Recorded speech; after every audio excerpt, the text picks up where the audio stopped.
કોઠી માતરસાના પ્રાથમિક શાળાના પરિવારના સભ્ય તરીકે હું ભડાલ્યા અહીં પધારેલા વડીલો, એસએમસીના સભ્યો, સરપંચશ્રી, આચાર્યશ્રી તેમજ શાળાના પરિવારનું હાર્દિક સ્વાગત કરું છું।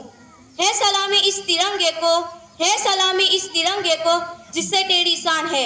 सर हमेशा ऊंचा रखना इसका, सर हमेशा ऊंचा रखना इसका जब तक दिल में जान है। આજના ગર્વભર્યા માહોલમાં પોતાની શબ્દોની માળા પરોવી ગણતંત્ર દિવસનું પ્રવચન રજૂ કરશે ધોરણ 4 ની વિદ્યાર્થીની ફાતિમા પટેલ।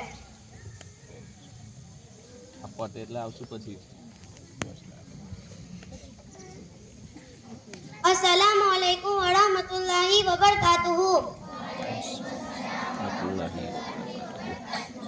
અહીં ઉપસ્થિત મારા આદરણીય મહેમાનગણ, આચાર્યશ્રી, શિક્ષકો અને મારા પ્રિય મિત્રો, આજે હું પ્રજાસત્તાક દિન વિશે 2 શબ્દો કહેવા માંગુ છું, તો ધ્યાનથી સાંભળવા નમ્ર વિનંતી।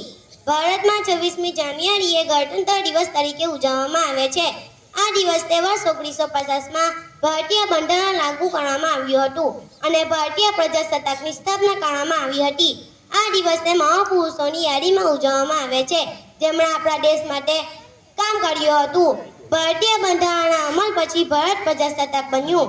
આપણું બંધારણ આપણને યાદ અપાવે છે કે આપણે બધા સમાન છીએ અને એક દેશના નાગરિક છીએ।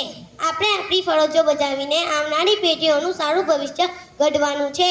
આભાર। જય હિન્દ, જય ભારત। બસ ફાતિમા। હિન્દુસ્તાનની માટીમાં જન્મ અમારો, હિન્દુસ્તાનની માટીમાં જન્મ અમારો, હિન્દુસ્તાનની હવામાં ભળે પ્રેમ અમારો। धर्म जाति के रंग नहीं, फक्त एक ज ओळख અમારી, हम बच्चे हिंदुस्तान के। तो આ દેશભક્તિ ગીત પર સરસ મજાનું નૃત્ય રજૂ કરશે અમારી નાની નાની બાળકીઓ, हम बच्चे हिंदुस्तान के।